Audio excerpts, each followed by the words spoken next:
The cantina on Nexus Station buzzed with the usual mix of species, their various forms of communication, creating a symphony of clicks, whistles, and guttural sounds. In the far corner, away from the main crowd, sat a figure that drew occasional glances from passers-by.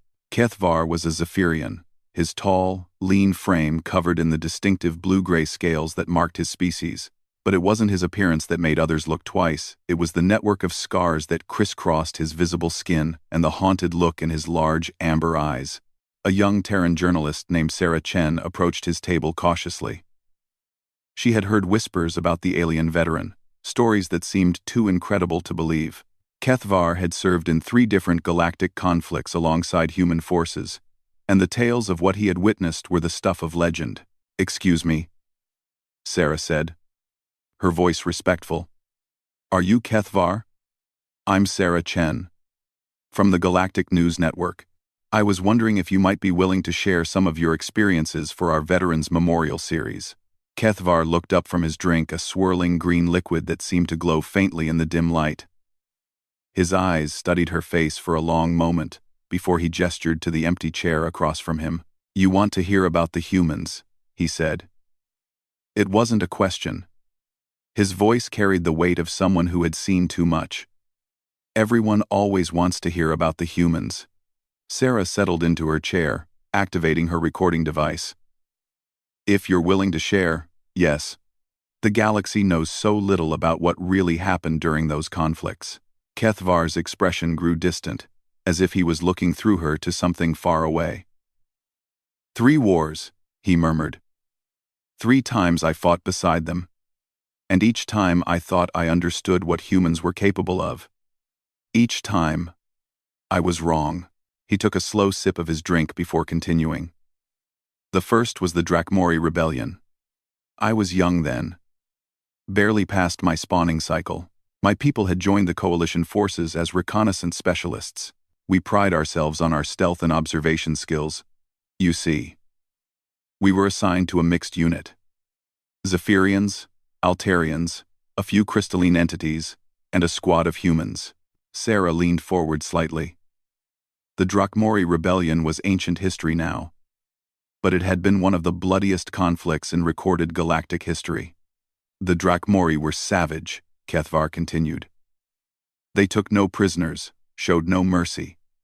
Their entire culture was built around the concept of honorable death in battle. They would rather die fighting than surrender, and they expected the same from their enemies.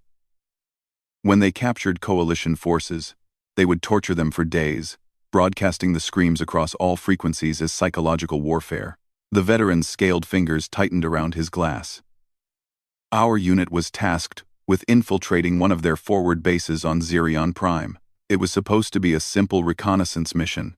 Get in, gather intelligence on their weapon stockpiles, get out. But intelligence was wrong. The base wasn't a supply depot. It was a prisoner camp." Sarah felt a chill run down her spine at the change in HFY's tone. "We found them in the lower levels," he said quietly. "Dozens of Coalition prisoners, mostly Altarians and a few humans. They had been there for weeks, maybe months. The Drakmori had. They had been creative in their torture methods. Most of the Altarians were barely alive, their crystalline structures cracked and dimmed. But the humans," HFY paused, his eyes focusing on something only he could see. "The humans were different. They were hurt. Yes, badly hurt. But they were still fighting, even chained to the walls. Even after everything the Drakmori had done to them, they were still planning, still organizing resistance." "What happened next?" Sarah asked softly. "Our mission commander was an Altarian named Veltar.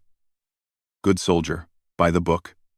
He wanted to call for extraction, bring in a full rescue force. It would have taken at least 6 hours for backup to arrive, maybe longer. The humans told us we didn't have 6 hours. They had overheard their captors talking. The Drakmori were planning to execute all prisoners at dawn, just 3 hours away." HFY finished his drink and signaled for another. "That's when I first saw what humans call resolve, the injured humans. These broken prisoners who should have been focused on their own survival. They started planning an escape not just for themselves, but for everyone in that camp. There was one human, a sergeant named Martinez. Half his face was burned from Drachmori acid torture, and he could barely stand. But he had memorized the guard rotations, the weapon placements, everything. He had been preparing for this moment since the day he was captured. Sarah found herself holding her breath as Kethvar continued. Martinez looked at our unit commander and said something I will never forget. "Sir, with respect, we can do this with or without your help. But a lot more people survive if you're with us." It wasn't a threat or an ultimatum, it was just a fact, stated calmly by someone who had already decided he was willing to die to save the others. The escape plan was insane, Kethvar said, shaking his head. It required perfect timing, absolute trust between species who had never worked together before, and more than a little luck. But the humans, they made it seem possible. Their confidence was infectious. The alien veteran's new drink arrived, and he took a moment to collect his thoughts. We had 12 soldiers in our recon unit, and 17 prisoners, most of whom could barely walk. The humans had identified 37 Drachmori guards, plus automated defenses. Any sane military analysis would have said we needed to wait for backup. But you didn't wait, Sarah said. No, we didn't. Because the humans showed us something about ourselves we didn't know existed. They had a phrase they used. Leave no one behind. Not save who you can, or minimize losses. Everyone, or no one. Kethvar's eyes met Sarah's directly for the first time since the conversation began. You have to understand. Most species in the galaxy fight for territory, resources, survival, honor. We fight until the cost becomes too high. Then we withdraw and regroup. It's logical, evolutionary. But humans fight for ideas, and when they believe in something, really believe in it, they become capable of things that defy every rational calculation. The escape began at 0300 hours, he continued. Martinez couldn't fight, his injuries were too severe, but he coordinated everything from memory. The humans had somehow fashioned weapons from scrap metal and parts of their restraints, crude knives, mostly, and one improvised explosive device made from cleaning chemicals they had convinced a guard to leave within reach. My people provided stealth support, disabling sensors and creating diversions.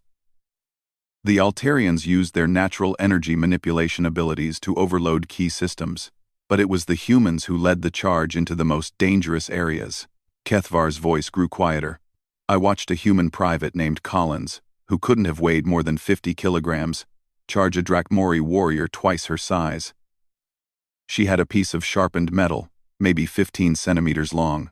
The Drachmori had a plasma rifle and natural armor that could stop most conventional weapons. Collins didn't hesitate. She moved like death itself, using techniques I had never seen before. Close quarters combat designed for someone smaller and weaker facing a larger, stronger opponent. She got inside the Drachmori's reach before he could bring his weapon to bear, and that piece of metal found the only vulnerable spot in his natural armor, a joint at the base of his neck. Sarah felt her mouth go dry. She killed him? Instantly, Kethvar confirmed. But that's not the part that haunts me. As the Drachmori fell, Collins caught his plasma rifle before it could clatter to the ground and alert other guards. Then she looked back at the rescued prisoners, saw an injured Altarian struggling to keep up, and without a word, she slung the alien over her shoulders and carried him the rest of the way. This human had just killed a warrior in single combat with a makeshift weapon, in the dark, while injured herself. But her first thought afterward was to help someone else. That's when I began to understand that humans don't just fight differently, they think differently. The veteran paused, lost in memory. We made it out. All of us. When the rescue ships arrived 6 hours later, they found us 3 systems away, with every single prisoner accounted for. 17 beings who should have died that day lived because a group of humans refused to accept impossible as an answer. But that wasn't the end of the story, Kethvar continued. 2 days later, Martinez died from his injuries. The medical team said he had been running on willpower alone during the escape. His body should have shut down hours before we even attempted it. At his funeral, Collins read a letter Martinez had written to his family. In it, he said that the worst part about being captured wasn't the torture or the fear of death. It was the thought that his suffering might be meaningless. He wrote that the escape made everything worthwhile not because he survived, but because others did. Because his pain had served a purpose. Sarah found herself struggling for words. That's incredible. Kethvar nodded slowly. The Drakmori never understood it. In their post-war testimonies, captured warriors spoke of facing humans with confusion and fear. They said humans fought like beings who had already accepted death, which made them impossible to intimidate or break. One Drakmori commander called humans ghosts who refused to die. But I was there, the alien veteran said. I saw the truth. Humans don't fight like they've accepted death. They fight like they've accepted responsibility. Responsibility for each other, for their mission, for principles they hold sacred. That's far more dangerous than any weapon. He gestured around the cantina, where members of dozens of species mingled peacefully. Look around you. This station exists because of that war, because of what humans taught the rest of us about standing together. The coalition didn't just win the Drakmori rebellion. We learned something about ourselves we had never known before. Always, I weigh. I weigh. I weigh. What was that? Sarah asked. That sometimes the most important battles aren't about winning or losing. They're about proving that some things are worth the cost, no matter how high it might be. Kethvar stood, his drink finished. That was just the first war, he said quietly. The first time I fought beside humans. If you want to hear about the others, about what I learned in the Synthesis War and the Void conflict, those stories are darker. And they show sides of humanity that are both more beautiful and more terrifying than what you've heard tonight. Sarah looked up at him, her mind still processing everything he had shared. Will you tell me those stories too? The Zephyrian veteran looked down at her. And for a moment, something that might have been a smile crossed his features. Come back tomorrow, he said, and bring something stronger to drink. You'll need it. As Kethvar walked away, disappearing into the crowd of alien beings, Sarah sat alone at the table, staring at her recording device. She had come here looking for a simple veteran's interest story.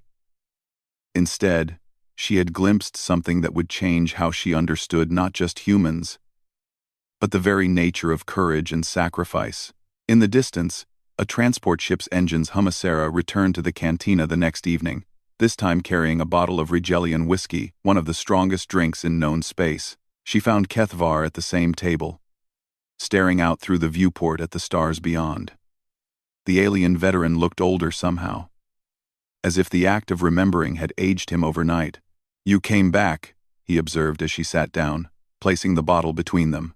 You knew I would, Sarah replied, pouring 2 glasses of the amber liquid. You mentioned the Synthesis War. Kethvar's scaled fingers drummed against the table surface, a nervous habit she hadn't noticed the previous day. The Synthesis War, he repeated slowly.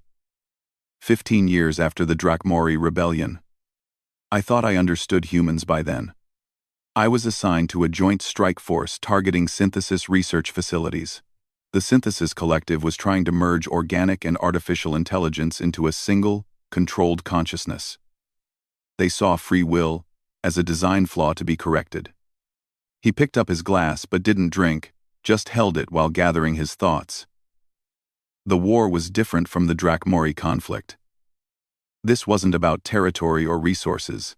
The Synthesis Collective wanted to fix the galaxy by removing choice from every sentient being. They had developed a virus, part biological, part digital, that could rewrite neural pathways and upload consciousness into their collective network. Sarah felt a chill. She had studied this period in school, but the sanitized history texts had never conveyed the true horror of what the collective had attempted. My unit was tasked with destroying a synthesis facility on Kepler Station, Kethvar continued. The intelligence report said it was a research laboratory working on improved virus variants. What we found was far worse. Quote, the alien veteran finally took a sip of his drink, wincing slightly at the burn. Kepler Station wasn't a research facility. It was a conversion center. The collective had captured over 1,000 civilians from 12 different species and were using them as test subjects. They were trying to perfect the process of forced neural integration, turning free-thinking beings into components of their hive mind. When we breached the facility, we found laboratories filled with, I'm not sure what to call them. They weren't prisoners anymore.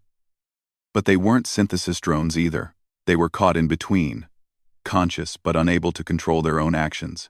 Aware but powerless. Sarah's hand tightened around her glass. That's horrific. The mission parameters were clear, HFY said. Destroy the facility, eliminate any synthesis technology, and evacuate any recoverable survivors.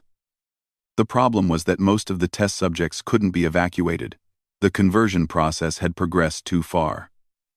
They were biologically dependent on the synthesis network. Removing them from the facility would kill them within hours. Our unit commander was a Centauri named Zixiel. Good strategist, experienced soldier. He made the logical decision we would complete the primary mission and mark the irreversible cases as acceptable losses. It was the correct military choice. The facility had to be destroyed to prevent the research from spreading. HFY's eyes grew distant. The human contingent was led by Captain Elena Vasquez. When Zixiel announced the mission parameters, she didn't argue or protest. She just asked one question. How long do we have before the facility's destruction becomes time-critical? Zixiel told her we had 18 hours before synthesis reinforcements would make extraction impossible. That's when Vasquez said something that changed everything. 18 hours is enough time to try the impossible before we settle for the necessary. Sarah leaned forward. What did she mean? The humans had brought their own specialist with them, HFY explained. A neuroengineer named Dr. Marcus Webb. He was supposed to analyze synthesis technology for intelligence purposes. But Webb had been studying the conversion process during our approach to the station, and he thought he might have found a way to reverse it at least partially. The procedure was theoretical, untested, and had maybe a 30% chance of success. Worse, attempting it would require keeping the synthesis network partially active, which meant the facility's automated systems could potentially call for help or even complete the conversion process on remaining subjects. HFY shook his head, as if still amazed by what had happened next. Any rational commander would have rejected the proposal outright. The risk was enormous, the chances of success minimal, and failure could compromise the entire mission.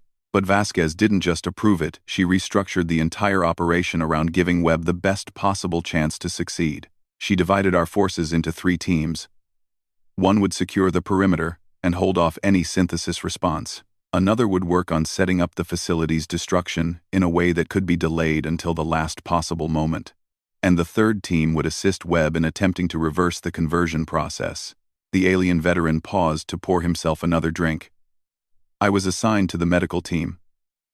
I watched Dr. Webb work for 16 straight hours, trying to undo procedures that the synthesis collective had spent decades perfecting. The humans had a term for what they were attempting. Medical miracle. But it wasn't just Webb. HFY continued. Every human in the unit contributed something to the effort. Their combat medics became surgical assistants. Their communications specialists jury-rigged equipment to interface with alien biology. Their soldiers provided security while simultaneously helping to carry patients between treatment areas. The most remarkable part wasn't their skill or their technology, it was their attitude. They approached an impossible task with the same methodical professionalism they brought to routine operations. When the first reversal procedure failed, Webb simply said, "Interesting data point," and modified his approach. Sarah found herself captivated by the story. Did any of the reversals work? The first successful reversal happened after 8 hours of attempts, HFY said. And for the first time since she had met him, something that might have been a smile crossed his features. A young Altarian female named Silva. The procedure took 3 hours, and when she finally opened her eyes and spoke her own name instead of collective designations, Every human in that facility stopped what they were doing and cheered. Webb immediately began modifying his technique based on what he had learned. The second reversal took 2 hours. The third took 90 minutes. By hour 16, they had developed an assembly line process that could reverse the conversion in 45 minutes per patient. "We have with you," end quote. Kethvar's expression grew more serious. "But that's not what haunts me about the Synthesis War. What haunts me is what happened when the Synthesis Collective finally responded to our presence." Sarah felt her stomach tighten. "What happened?" "They sent everything," the veteran said quietly. "Every drone ship in the sector, every mobile platform, every available unit. The Collective didn't just want to stop us, they wanted to recapture their test subjects and complete the conversion process. To them, we were stealing their property. Our perimeter team held them off for as long as possible, but we were vastly outnumbered. With 30 minutes left before our evacuation window closed, Captain Vasquez made another impossible decision." Kethvar stared into his drink. "She ordered the evacuation of all successfully reversed patients and the medical team, including Dr. Webb. Then she and 23 human volunteers stayed behind to hold the facility long enough for the transports to reach minimum safe distance before detonation. They were buying us time with their lives," Sarah said softly. "That's what I thought at first," Kethvar agreed. "Another example of human self-sacrifice. But I was wrong again. As our transport pulled away from Kepler Station, I watched the facility's defense systems come online, not the synthesis systems, but human modifications Webb's team had jury-rigged during the medical procedures. Captain Vasquez hadn't stayed behind to die. She had stayed behind to win." The alien veteran's voice grew quieter, but more intense. For the next 4 hours, 24 humans held off an entire synthesis battle fleet, using nothing but jury-rigged station systems and their own ingenuity. They turned the facility's medical equipment into signal jammers that disrupted synthesis coordination. They converted the power systems into electromagnetic pulse weapons. They even reprogrammed the station's waste disposal system to launch improvised projectiles. Every time the Collective adapted to one tactic, the humans switched to something completely different. They fought with equipment that was never designed for combat, using strategies that violated every principle of conventional warfare. They made the Synthesis Collective's greatest strength, their unified thinking, into a weakness by being utterly unpredictable. Sarah shook her head in amazement. "But how did they survive?" "They didn't just survive," Kethvar said, and now he was definitely smiling. "They won. When our reinforcements arrived 12 hours later, they found Kepler Station still intact, still under human control, and surrounded by the debris of 17 synthesis vessels. Captain Vasquez greeted the rescue fleet with a transmission that became famous throughout the war. Station secured. Patients safe. Mission accomplished. Request immediate medical supplies and coffee." The veteran leaned back in his chair. The Synthesis Collective analyzed that battle for the rest of the war, trying to understand how 24 humans had defeated a force that should have been overwhelmingly superior. Their conclusion was that humans possess what they called chaotic innovation. The ability to create effective solutions from random variables in real time. What the Collective never understood, Kethvar continued, was that it wasn't chaos, it was hope. Humans don't just adapt to impossible situations, they refuse to accept them as impossible in the first place. They look at problems the rest of us call unsolvable and see puzzles that just need the right approach. Sarah sipped her drink, processing the implications of what she was hearing. "What happened to the people they saved?" "All 847 recovered patients made full recoveries," Kethvar said. "Dr. Webb's reversal technique became standard protocol for the remainder of the war. But more importantly, the success at Kepler Station changed how every species in the coalition approached the conflict. Before that battle, we were fighting a defensive war, trying to prevent the Synthesis Collective from spreading their virus while protecting our own populations. After Kepler Station, we started fighting to liberate synthesis territories and reverse their conversions." The alien veteran's expression grew thoughtful. "Humans taught us something crucial that day. The difference between accepting reality and accepting defeat. Every other species in the galaxy looks at an impossible situation and calculates the optimal way to minimize losses. Humans look at the same situation and calculate how to transform it into something better. Captain Vasquez and her team didn't just save 847 lives that day, he continued. They proved that the Synthesis Collective's fundamental premise was wrong. They showed that consciousness, creativity, and free will aren't design flaws to be corrected. They're the most powerful forces in the universe. Sarah found herself staring out at the stars, imagining the battle that had taken place among them decades ago. Is that why the war ended the way it did? Kethvar nodded. The collective surrendered 18 months later. Not because they were defeated militarily, but because they realized their entire philosophy was flawed. How do you force unity of thought on species that can turn medical equipment into weapons and jury-rig victory from impossible circumstances? They had spent centuries perfecting the art of removing variables from conscious thought, he continued. Humans showed them that variables aren't bugs in the system, they're features. Consciousness, without the ability to improvise, to hope, to attempt the impossible, isn't consciousness at all. The veteran finished his drink and stood slowly. But that wasn't the end of my education about humanity. The final lesson came during the Void conflict, 5 years later. That was when I learned what humans are truly capable of when they stop holding themselves back. Sarah looked up at him. What do you mean, holding themselves back? Kethvar's expression grew darker, more complex. In the Drakmori Rebellion and the Synthesis War, humans were fighting for others, for prisoners, for freedom, for the right to choose. In the Void conflict, they were fighting for survival itself. And when humans fight for their own existence... He paused, his amber eyes reflecting something that might have been fear. That's a different kind of warfare entirely. Tomorrow? Sarah asked. The alien veteran nodded slowly. Tomorrow. But I warn you, the story of the Void conflict isn't about human heroism or ingenuity. It's about what happens when a species that can improvise miracles decides that mercy is a luxury they can no longer afford. As Kethvar walked away, Sarah remained at the table, staring at the bottle of Rigelian whiskey, half empty after one story. She had a feeling she would need something stronger for tomorrow's tale. Outside the viewport, the stars continued their eternal dance, silent witnesses to the wars that had shaped the galaxy. And somewhere among those distant suns, the descendants of the species that had fought alongside humanity continued to live free, because a group of humans had once decided that 18 hours was enough time to try the impossible, before settling for the Nasara arrived early on. The third evening, carrying a bottle of pure ethanol, the strongest substance she could legally obtain.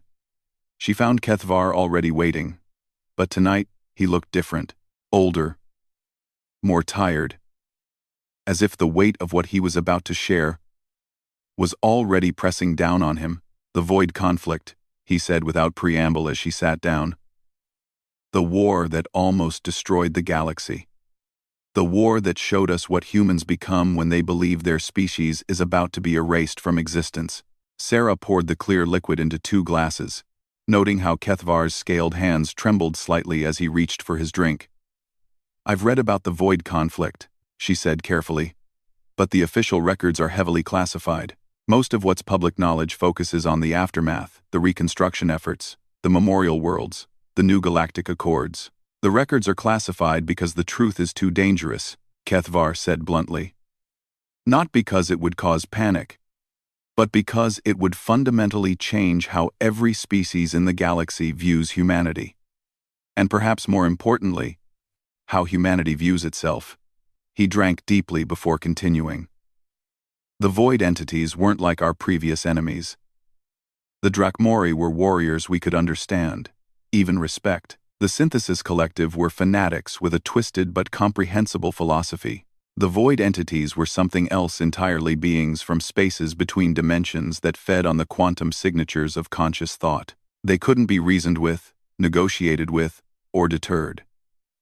They consumed entire star systems, not for resources or territory, but to harvest the mental energy of every thinking being within them. When they were done with a system, They left nothing behind but empty space, not even the stars themselves. Sarah felt a chill that had nothing to do with her drink. How did the war start?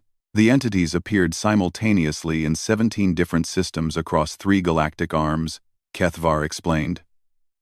No warning, no build-up, no pattern we could detect. One day those systems were thriving centers of civilization. The next day, they simply weren't. The initial response was coordinated through the Galactic Defense Council. Standard protocols: evacuate threatened populations, establish defensive perimeters, gather intelligence on the enemy. Within 6 months, we lost 43 more systems. Within a year, we had lost over 100. The alien veteran's voice grew hollow. The entities weren't just winning, they were accelerating. Each system they consumed seemed to make them stronger, more efficient. Our best scientists estimated that at their current expansion rate, the galaxy would be completely devoured within 50 years. That's when humanity asked for permission to implement what they called Protocol 7. Kethvar continued. I was part of the Council Review Board that examined their proposal. What they wanted to do violated every treaty, every ethical guideline, every moral principle that galactic civilization was built on. Sarah leaned forward. What was Protocol 7? Kethvar was quiet for a long moment, staring into his glass as if it held answers to questions he didn't want to ask. Total war, he finally said. Not just military total war, existential total war. Humanity proposed to abandon every moral restraint, every ethical consideration, every limit they had placed on themselves. They wanted to become something that could match the entity's absolute hunger with absolute ruthlessness. The proposal was 47 pages long, he continued. 47 pages of the most terrifying strategic doctrine ever written. They outlined tactics that would sacrifice entire worlds to slow the entity's advance, weapons that would sterilize star systems to deny the enemy resources, strategies that treated civilian populations as expendable assets in a galactic chess game. Sarah felt her mouth go dry. The Council approved this? We rejected it unanimously, Kethvar said firmly. Every species representative voted against Protocol 7. We couldn't authorize the systematic abandonment of everything that made civilization worth defending. We told humanity to find another way. That's when Admiral Sarah Chen, I believe she was your great-grandmother, stood up in the council chambers and said something that still haunts every member of that assembly. With respect, honored delegates, we weren't asking for your permission. We were offering you a choice. Let us save the galaxy our way, or watch it die your way. Sarah's eyes widened. My great-grandmother? Admiral Sarah Chen? Kethvar nodded grimly. The Chen family has quite a legacy. Your great-grandmother was the architect of humanity's final strategy in the Void conflict. She was also the person who taught the galaxy that humans are capable of becoming something far more terrifying than any external enemy. What did she do? She implemented Protocol 7 without council authorization, Kethvar said. Humanity withdrew from the Galactic Defense Council and began fighting the war according to their own rules. Within 6 months, they had transformed themselves into something the galaxy had never seen before, a species at war with existence itself. The alien veteran refilled his glass with shaking hands. I was assigned to an observation unit tasked with monitoring human military operations. What we witnessed changed my understanding not just of humanity, but of war itself. The first major human operation under Protocol 7 was the defense of the Centauri cluster, he continued. 12 inhabited systems. Over 40 billion sentients from 6 different species. The entities were approaching in a formation our analysts said was unstoppable. They had never been successfully resisted when moving in such numbers. Admiral Chen's response was to evacuate non-essential personnel, and then do something no one had ever attempted. She ordered the systematic weaponization of the cluster's 3 stars. Sarah's breath caught. Weaponization? How do you weaponize a star? Humans had developed something they called stellar engineering, Kethvar explained. Using gravitational manipulation technology, reverse-engineered from captured void entity equipment, they could destabilize stellar cores in precise, controlled ways. Not to destroy the stars, but to turn them into massive directed energy weapons. When the entities entered the Centauri cluster, they found themselves in the crossfire of 3 weaponized suns. The energy output was equivalent to 40,000 nova explosions, but focused and controlled. The entire entity formation was obliterated in 17 minutes. But that wasn't what terrified the galaxy, Kethvar continued. What terrified us was Admiral Chen's post-battle report. She noted that the stellar weaponization process had rendered all 3 systems uninhabitable for approximately 50,000 years. Then she concluded her report by saying, "Acceptable losses. Recommend expanding the program." Sarah stared at him in shock. They were willing to destroy their own worlds? Not just willing, eager, Kethvar said. Over the following months, human forces systematically transformed every star system under their control into a weapon. They evacuated populations to mobile fleets and turned inhabited worlds into ammunition. They created a zone of space where nothing could survive, not entities, not any other life form. The humans called it the Firewall Protocol, he continued. A barrier of weaponized space that stretched across 3 galactic arms. Nothing could cross it and survive. But the psychological effect on the rest of us was devastating. Humanity had essentially declared that they were willing to burn down the galaxy to save it. The veteran's voice grew quieter, but more intense. That's when I was reassigned to direct observation of human forces. My new unit was embedded with the human fleet designated Omega Squadron ships that had been modified beyond recognition, crewed by humans who had volunteered for something called terminal service. What was terminal service? Sarah asked. Though she wasn't sure she wanted to know. Suicide missions, Kethvar said bluntly. But not random suicide missions, calculated sacrifices designed to gather intelligence on entity capabilities. No matter the cost, Omega Squadron volunteers understood that they were not expected to return from any mission. Their ships were equipped with data recorders designed to survive the complete destruction of the vessel and crew. I watched those humans fly directly into entity formations, recording everything until the moment their ships were torn apart by interdimensional forces. Then recovery teams would collect the data recorders and use the information to develop new tactics. Kethvar's hands clenched around his glass. But even that wasn't the most disturbing part. The most disturbing part was how normal it became.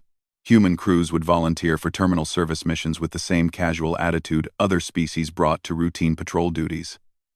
They had mentally accepted their own expendability as a tactical resource.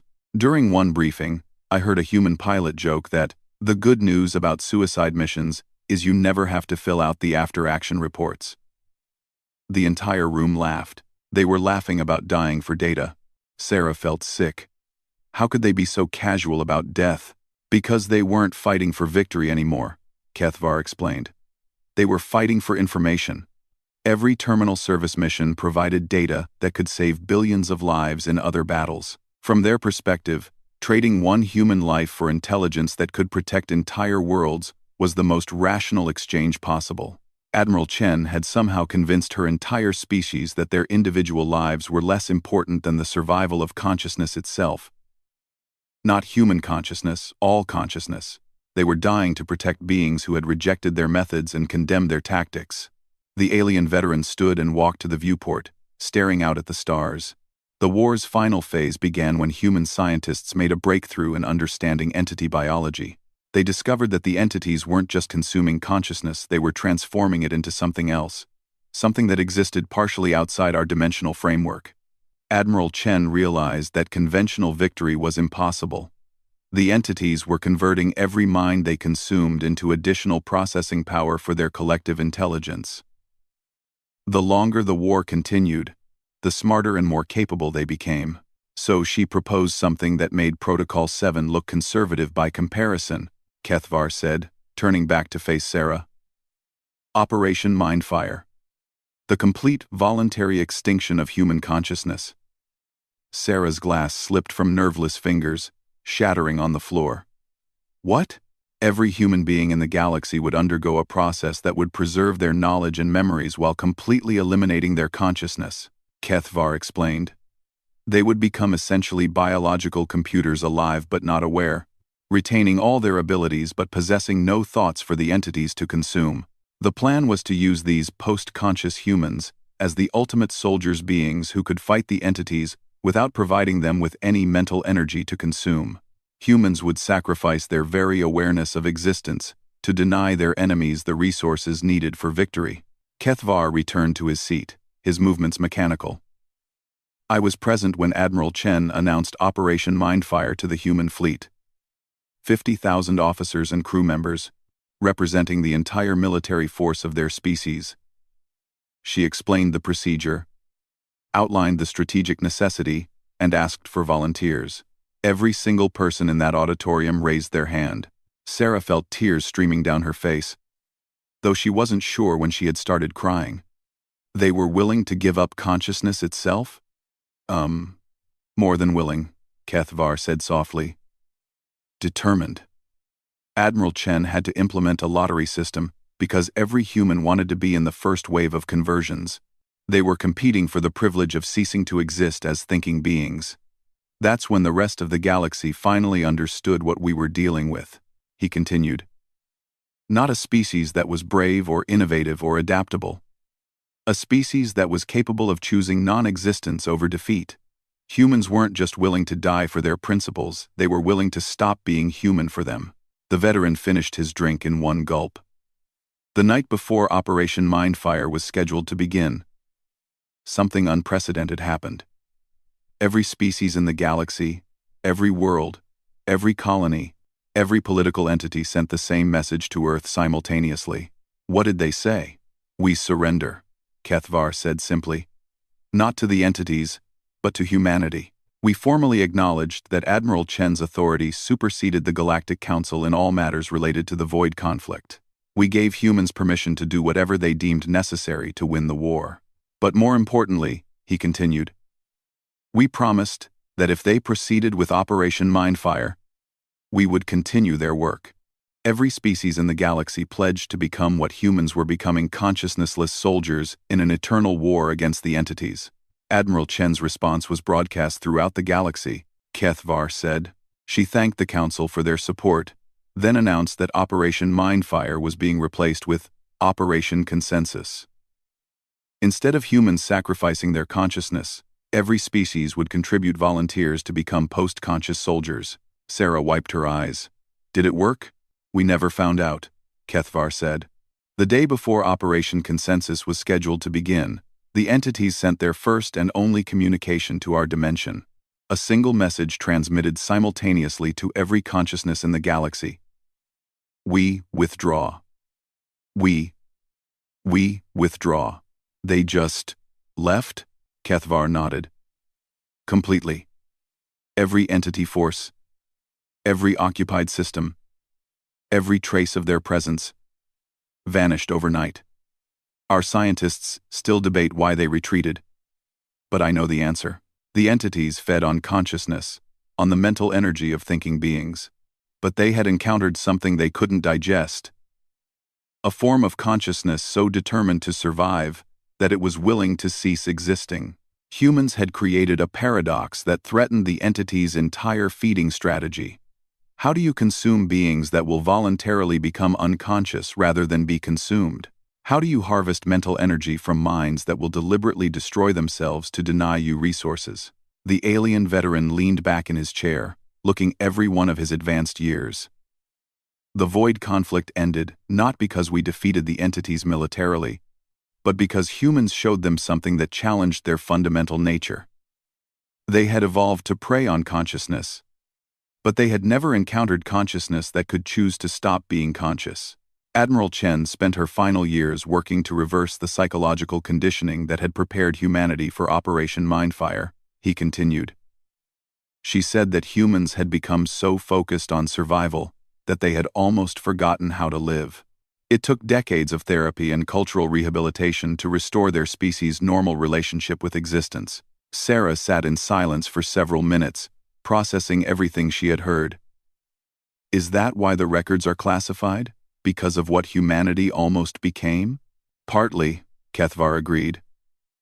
But also because the galaxy realized something that night, when every species offered to surrender their consciousness.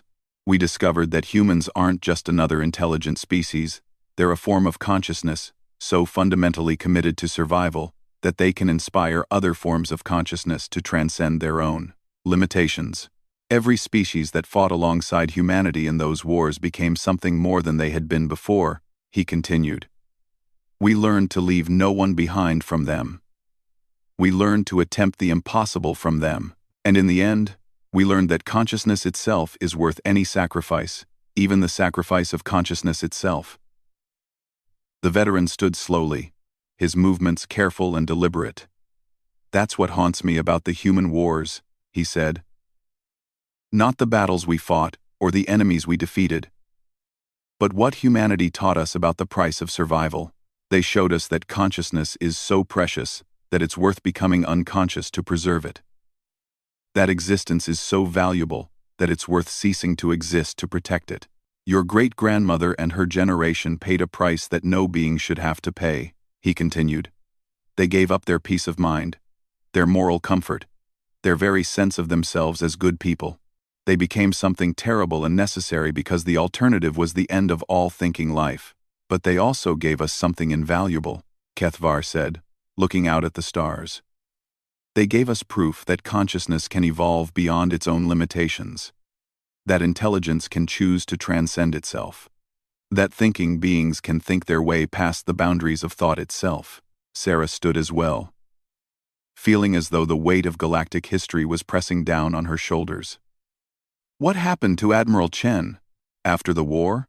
She retired to a small farm on Earth, Kethvar said, spent her remaining years growing flowers and writing poetry. She said that after preparing to give up consciousness, she wanted to spend her time celebrating the small pleasures of being aware.